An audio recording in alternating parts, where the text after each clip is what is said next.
The people of this nation have spoken. They've delivered us a clear victory, a convincing victory, a victory for we the people. We've won with the most votes ever cast on a presidential ticket in the history of the nation. 74 million.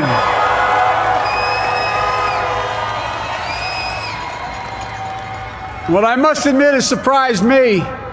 Tonight, we're seeing all over this nation, all cities and all parts of the country, indeed across the world, an outpouring of joy, of hope, renewed faith in tomorrow, bring a better day. And I'm humbled by the trust and confidence you've placed in me. I pledge to be a president who seeks not to divide, but unify.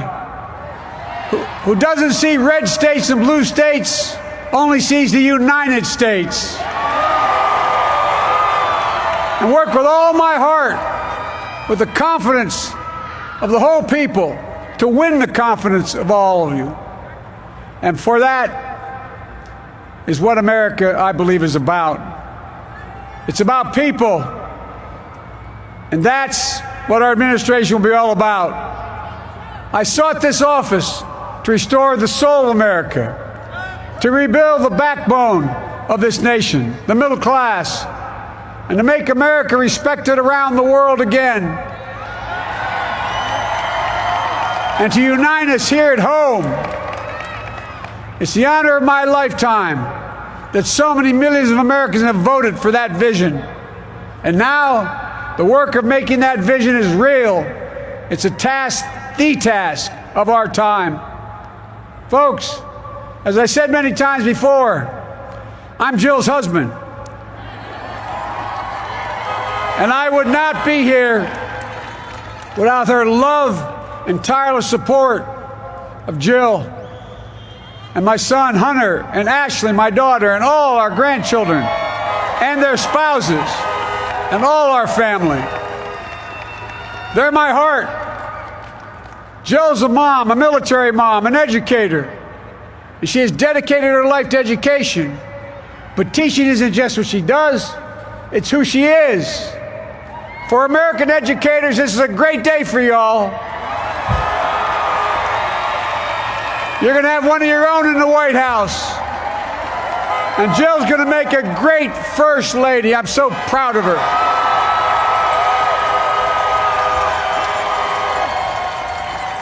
And I'll have the honor of serving with the fantastic Vice President who you just heard from, Kamala Harris, who makes history as the first woman, first black woman, the first woman from South Asian descent, the first daughter of an immigrant ever elected in this country. Don't tell me it's not possible in the United States. It's long overdue. And we're reminded tonight of those who fought so hard for so many years to make this happen. But once again, America's bent the arc of the moral universe more toward justice. Kamala, Doug, like it or not, your family, you become an honorary Biden, there's no way out. To all those of you who volunteered and worked the polls in the middle of this pandemic, local elected officials, you deserve a special thanks from the entire nation. And to my campaign team and all the volunteers and all who gave so much of themselves to make this moment possible, I owe you. I owe you. I owe you everything. And to all those who supported us, I'm proud of the campaign we built and ran. I'm proud of the coalition we put together, the broadest and most diverse coalition in history. Democrats, Republicans, independents, progressives, moderates, conservatives, young, old, urban, suburban, rural, gay, straight, transgender, white, Latino, Asian, Native American.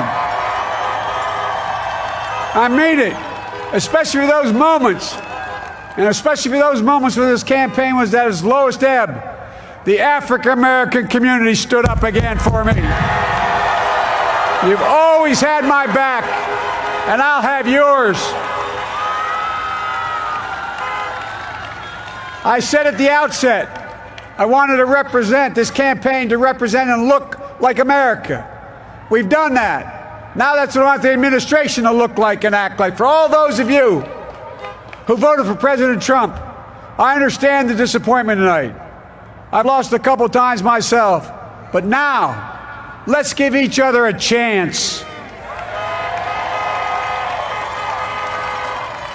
It's time to put away the harsh rhetoric, lower the temperature, see each other again, listen to each other again. And to make progress, we have to stop treating our opponents as our enemies. They are not our enemies. They are Americans. They're Americans.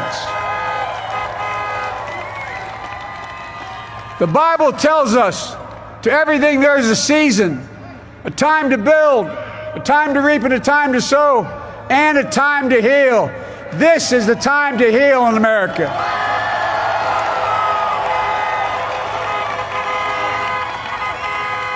Now this campaign is over. What is the will of the people? What is our mandate? I believe it's this. Americans have called upon us to marshal the forces of decency, the forces of fairness, to marshal the forces of science and the forces of hope in the great battles of our time. The battle to control the virus, the battle to build prosperity, the battle to secure your family's health care, the battle to achieve racial justice and root out systemic racism in this country, and the battle to save our planet by getting climate under control,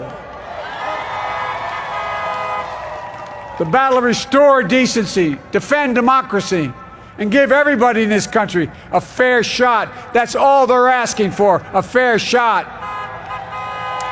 Folks, our work begins with getting COVID under control. We cannot repair the economy, restore our vitality, or relish life's most precious moments, hugging our grandchildren, our children, our birthdays, weddings, graduations, all the moments that matter most to us until we get it under control. On Monday, I will name a group of leading scientists and experts as transition advisors to help take the Biden-Harris COVID plan and convert it into an action blueprint that will start on January the 20th, 2021. That plan will be built on bedrock science. It will be constructed out of compassion, empathy, and concern. I will spare no effort, none, or any commitment to turn around this pandemic. Folks, I'm a proud Democrat, but I will govern as an American president.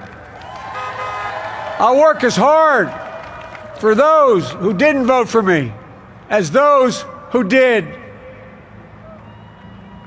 Let this grim era of demonization in America begin to end here and now.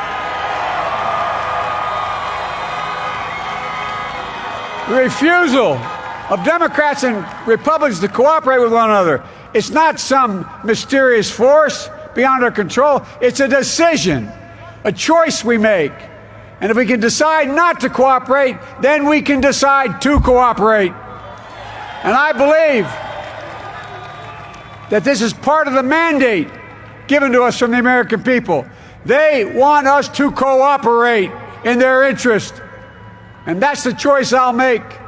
And I'll call on Congress, Democrats and Republicans alike, to make that choice with me. The American story is about slow yet steadily widening the opportunities in America. And make no mistake, too many dreams have been deferred for too long. We must make the promises of the country real for everybody, no matter their race, their ethnicity, their faith, their identity, or their disability.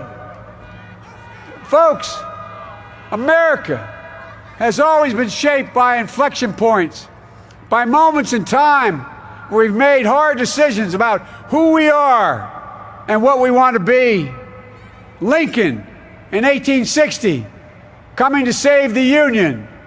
FDR in 1932, promising a beleaguered country a new deal. JFK in 1960, pledging a new frontier. And 12 years ago, when Barack Obama made history, he told us, yes, we can. Well, folks, we stand at an inflection point. We have an opportunity to defeat despair, to build a nation of prosperity and purpose. We can do it. I know we can. I've long talked about the battle for the soul of America. We must restore the soul of America. Our nation is shaped by the constant battle between our better angels and our darkest impulses. And what presidents say in this battle matters. It's time for our better angels to prevail. Tonight, the whole world is watching America. And I believe at our best, America is a beacon for the globe. We will lead not only by the example of our power, but by the power of our example. I've always believed, and many of you heard me say it, I've always believed we can define America in one word: possibilities. That in America, everyone should be given an opportunity to go as far as their dreams and God-given ability will take them. You see, I believe in the possibilities of this country. We're always looking ahead to an America that's freer and more just, ahead to an America that creates jobs with dignity and respect, ahead of America that cures diseases like cancer and Alzheimer's, ahead to an America that never leaves anyone behind, ahead of America that never gives up, never gives in. This is a great nation. It's always been a bad bet to bet against America. We're a good people. This is the United States of America, and there's never been anything we've been not able to do when we've done it together. Folks, in the last days of the campaign, I began thinking about a hymn that means a lot to me and my family, particularly my deceased son, Bo. It captures the faith that sustains me and which I believe sustains America. And I hope it can provide some comfort and solace the 230,000 Americans who've lost a loved one to this terrible virus this year. My heart goes out to each and every one of you. Hopefully this hymn gives you solace as well. And it goes like this: and he will raise you up on eagle's wings, bear you on the breath of dawn, and make you to shine like the sun, and hold you in the palm of his hand.